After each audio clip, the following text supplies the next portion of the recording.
and naturally it went all over the world. And they kept getting calls. How did you do it, and how long did it take? And they wanted to know everything. So I put it in book form, and they gave me all the pictures. They have their own photography unit at the diving club, which is very nice and quite extensive. So I put the whole book together, and I said, here you are. But it's almost completed now, and soon we'll be able to have it published. What was the name of the book? The name of the book is... I think you have a picture. This is a picture. Two trapped turtles, and the world responds. And that's exactly what happened. I think this is the picture of Mr. Abdullah. Yes, it is. Yes. And he has the victory sign, of course. Yes, after catching the second one. one. Yes. It up so the camera can take it close. Mm-hmm. If we have. And why did you call it the book that name? Because that's exactly what everybody referred to it. When they asked the diving team through internet and email, they always called them the two trapped turtles. What happened to the two turtles, the two trapped turtles? So we thought, two trapped turtles and the world responds. We thought that would be a good title for it. It's very exciting and I would say very courageous what the diving team did. There's more than meets the eye. It's not just sitting in a boat trying to catch a turtle. It's many obstacles, many, and they faced some dangers also.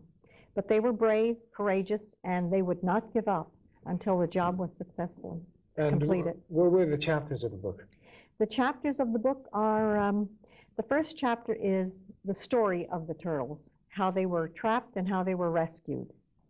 Then there's another chapter which gives information about turtles. Not too many people are informed, and including myself, until we did the research. There's so much to know about turtles, and we thought we'd let the public know something about them and why they are important and why they should have been rescued. The last chapter is about the Kuwait diving team, which they should have full recognition, and I thought we would do that. The book that you wrote, of course, it was in English. Do you think now internationally it will be accepted by the international people, I mean? Yes, I'm very sure because of the response they had received. Everybody's asking, how did you do it? And when they were informed that a book was being written, they are calling even now and sending messages. We want the book, we want the book. Can we have a copy of the book? Where can we get it? And they all seem interested. You know, there are many organizations in the world that are interested only in saving endangered species. And of course, these creatures are. And there are so few of them left. All sea turtles are endangered. And I think it's a very high note for Kuwait to know that their own diving team saved 2 of them. You've met with some of the Kuwaitis of concern, or they are officials about the Kuwaiti environmental protection. Now, how do you compare or rate those with the other international protection council in the world? I think Kuwait and their council rates very highly because they are concerned about the environmental concerns. And as you know, the planet is fragile, so everyone has to do their part. And I think the Kuwait Environment Protection Council, under the ruling of Dr. What is his name again? Dr. Abdullah Audi, and also Dr. Mahmoud Yusuf. I think they're doing a great job. They're right on top of it. They're right on top of every problem. They're doing a great job. Now, the Kuwait diving team, which rescued those turtles, did they receive any words internationally? Yes, they were congratulated, first of all, by everyone all over the world. And of course, they were highly recommended and commended by the United Nations. They have received an award. And this award is congratulating them and also for their continuing efforts. You see, the work of the diving team just doesn't stop now that they have rescued the turtles. They're also doing other work, like clearing the sea bottom and constructing artificial reefs, and doing so much for the environment. And this award was received for the commemoration, it said, We the People's 50 Committees awarded to the Marine Environment Amateurs Association recognition of your contribution to creating common unity, Friends of the United Nations. Yes, that's a very, very valuable award. This is a special program celebrating the 50 years of the United Nations. They made a special program to award all the organizations that are not governmental or profit. Yes. They're all non-profit. So they choose the team as one of the organizations, and for their continuous job. To get this award, you have to continue doing things, not for one project and you finish. So that's why, since the team started in 1991 until now, we have not stopped doing anything. We always do stuff. If we have any project, we make projects. We help, we educate, we teach, and that's why we have received the award. Yes, and we must also mention that from the time the group was organized until today, it has grown not only in number, in membership, but they have grown in so many things.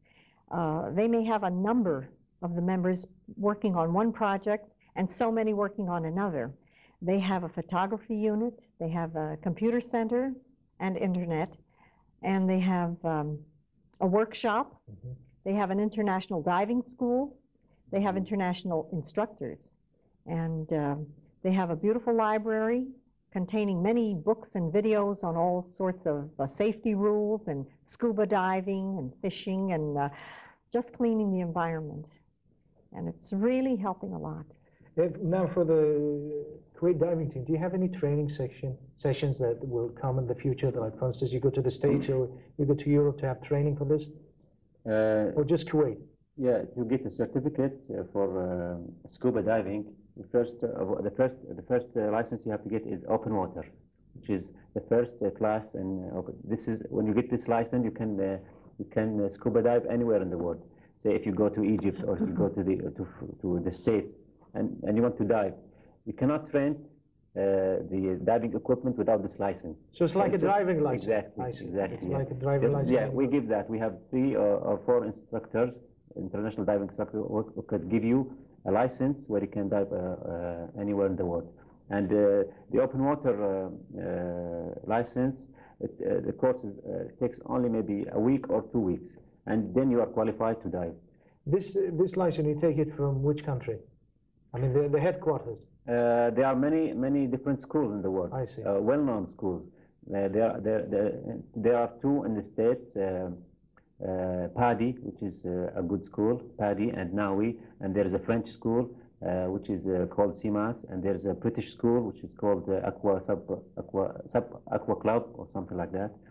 And any of them can give you an international license to Do dive. you have to be in a specific weight to be a diver? No, you can't. Of course, you have to be healthy first, and you have to be over 12 years old, because small children are not well developed for the lungs to breathe underwater. Yeah, but if you are over 12 and you are healthy, you can take it. It doesn't matter. Any other thing doesn't matter. You have to be just over 12 and willing to learn how to dive. Let's say you are, for instance, you are 150 kilos. You're a big belly. Can you dive? You get a big suit, so it doesn't matter. This is your problem. And a lot of oxygen needed for that. Now, Mrs. Abdullah, let's talk about your Facebook. You publish here in Kuwait. I think it's about Kuwait. Yes. What was the name of the book? It's called Portrait of Kuwait. I wanted to give a real positive picture of Kuwait. I didn't want everybody to remember just the Gulf War. There's so many things to know about Kuwait. And I was very pleased when I was invited in the United States, in my home, to speak at the many schools and clubs to talk about Kuwait. And they were fascinated. In fact, when I go home now, I still have more invitations. They really want to know about Kuwait. I see. How long did it take you to write this book? That book took 3 years. I see. When did you start writing the book? As soon as we got here in 1993. But we had been here 3 years earlier, at an earlier date. And this